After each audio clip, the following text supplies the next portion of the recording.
स्वागत है आपका दोस्तों। मैं जीत लेकर आया हूँ ऑथेंटिक सोशल न्यूज़ की एक नई एपिसोड करंट मार्केट अपडेट्स के साथ। तो दोस्तों आज का अपडेट निकल के आ रहा है क्रेडिट सुइस के बारे में। जी दोस्तों, आपको अभी खबर पता चली गया होगा कि इंडिया में जो क्रेडिट सुइस का है ये 200 बिलियन डॉलर का जो टोटल है वो एसेट है। अगर इसको डॉलर के टर्म में समझे तो 2.4 बिलियन डॉलर, ये बहुत ही ज़्यादा होता है दोस्तों।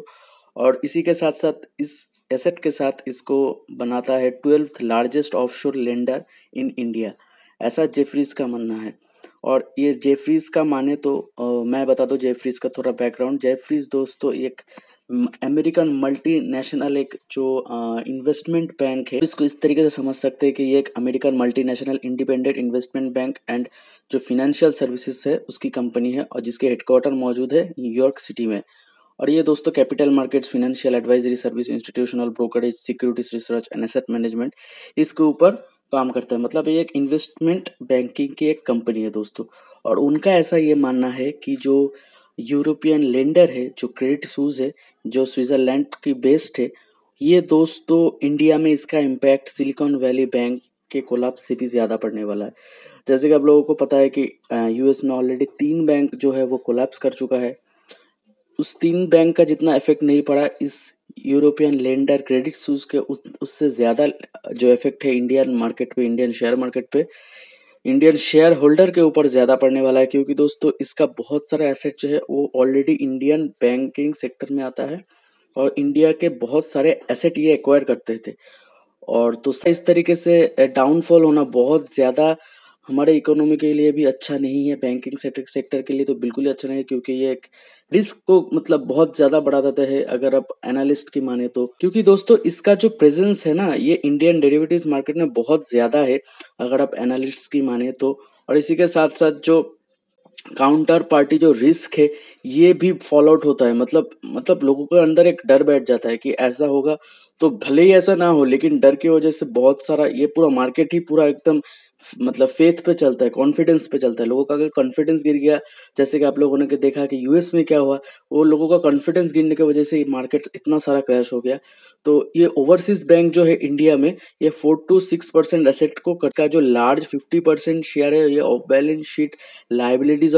और दोस्तों क्रेडिट सुइस की जो लोन है ये 73% है टोटल लाइबिलिटी का, जो साउथ एशियन जो रीजन है यहाँ से आता है। और ये मेजोरिटी के जो लोन है ये सिर्फ शॉर्ट टर्म में है दिया दोस्तों। और साथ ही साथ जो कुछ एक्सपर्ट्स का ऐसा भी कहना है कि ये नेशन सेंट्रल बैंक को देखना चाहिए लिक्विडिटी इश्यूज को लेकर, काउंटर पार्टी एक्सपोजर करना चाहिए। उसके साथ साथ एक जो सेंट्रल बैंक है उसको इंटरवेन करना चाहिए, मतलब यहाँ पे आरबीआई की बात कर रहा है।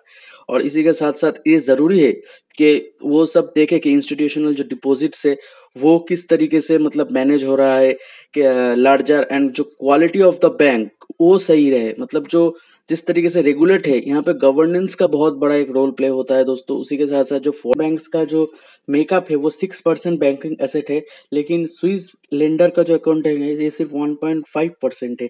इसके वजह से जो इम्पैक्ट है वो थोड़ा सॉफ्टर हो सकता है इंडियन बैंकिंग के ऊपर। क्योंकि दोस्तों क्रेडिट जो स्विस है इसने अनाउंस किया था कि वो बाईबैक कर लेगा 3 बिलियन फ्रांसिस से, मतलब 3.23 बिलियन डॉलर होता है जो डेट सिक्योरिटी है, और जिसको वो रिस्टोर कर देगा मार्केट कॉन्फिडेंस में लेके। मतलब वो जैसे बायबैक हो जाएगा वो मार्केट कॉन्फिडेंस वो गेन कर जाएगा ना। तो इसके वजह से जो इसका चीफ एग्जीक्यूटिव ऑफिसर है अल्रिक कोएडनर, उन्होंने ऐसा बैंकिंग स्टेटमेंट में ये साउंड किया, मतलब उन्होंने ऐसा बताया कि ऐसा काम करेंगे ताकि जो कॉन्फिडेंस है वो फिर से गेन कर सके मार्केट की जो क्योंकि दोस्तों आपको यहाँ पे समझना होगा क्रेडिट सुइस का जो है स्टॉक है वो 31% से गिर गया है ये, और ये बहुत ही बड़ा डिप है दोस्तों। तो इसके वजह से इसको बहुत ज़्यादा ये बहुत ही ज़्यादा चिंताजनक बात है। और उसी के साथ साथ अगर आप देखेंगे तो इंडिया में दोस्तों फॉरेन बैंक्स का जो रिलेटिवली जो स्मॉलर प्रेजेंस है, इसकी वजह से हमारे इकोनॉमी के शायद उतना बड़ा झटका भी ना लगे। क्योंकि हमारा यहाँ पे जो देखेंगे आप, अगर देखें दोस्तों फॉरेन बैंक्स का जो है 6% शेयर इन टोटल है। और मतलब 6% शेयर इन एसेट्स के मामले में है, 4% है लोन के मामले, और 5% है डिपॉजिट्स के मामले में। और उसी के साथ साथ ये जो फॉरेन बैंक है ये ज़्यादातर एक्टिव होता है हमारे डेरिवेटिव मार्केट्स, मतलब फॉरेक्स एंड इंटरेस्ट रेट्स में। वहाँ पे दोस्तों एक चंक बहुत बड़ा शेयर है, 50% शेयर है क्रेडिट सुइस जैसे बैंक का, या फिर मैं इस केस में क्रेडिट सुइस की बात करूँगा। तो उसी के साथ यहाँ पे 70% जो एसेट है यहाँ पे वो G6 मतलब शॉर्ट टर्म है और उसी के साथ ये हैव ज़ीरो नॉन परफॉर्मिंग। आप इस तरीके से समझिए, ये एक फॉरेन बैंक है जिसका of balance sheet is 7x the total asset. मतलब कि यहाँ पे जो बैलेंस शीट है ये 7 गुना ज़्यादा है टोटल एसेट से। मतलब जो इसकी जो लाइबिलिटी हो गया इस वक्त। और डेटा यहाँ पे ये शो करता है दोस्तों, जो HSBC जो बैंक है ये largest foreign bank in India है, जिसका एसेट है 2.7 लाख करोड़ रुपीस का। और साथ ही साथ उसके बाद आता है standard chartered bank, Deutsche bank and then JP Morgan. और उसके बाद ही बैंक एक इंटरकनेक्टेड है। तो इसके वजह से जो डर है ये एक छूत की बीमारी की तरह मतलब फैल रहा है, क्योंकि दोस्तों ये पूरा खेल ही कॉन्फिडेंस का है। जैसे कि मैंने पहले बताया, अगर लोग डर जाएंगे, लोग इन्वेस्टमेंट नहीं करेंगे और साथ ही साथ एक तो सभी लोग पहुंच जाएंगे बैंक में हमारा पैसा दो हमारा पैसा दो करते हुए, और उसके बाद अगर सेम टाइम पे सभी लोग अपना जो शेयर है वो बेच देंगे, तो बैंक के पास रहेगा क्या? मतलब बैंक का जो बैंकिंग बिजनेस है वही नहीं चलेगा, तो बैंक ऑब्वियसली कोलैप्स होगा ही, क्योंकि यहाँ पे कॉन्फिडेंस गिर रहा है। मतलब लोग एक साथ पहुंच गए, सबके पैसा निकलने हैं, तो ऐसा तो सिस्टम नहीं चलता है, ऐसा तो बैंक कोई भी बिजनेस नहीं चलता था ना। एक साथ अगर बहुत सारा एक ऑर्डर आ जाए या फिर प्रोडक्शन उस मामले में नहीं है, तो ये एक मतलब डिमांड एंड सप्लाई का ही खेल है। तो देखते हैं दोस्तों, होप फॉर द बेस्ट। मिलता हूँ आपसे ऐसे ही किसी इंटरेस्टिंग और इम्पोर्टेंट टॉपिक के साथ। तब तक के लिए गुड बाय यू ऑल, और प्लीज़ सब्सक्राइब कर देना।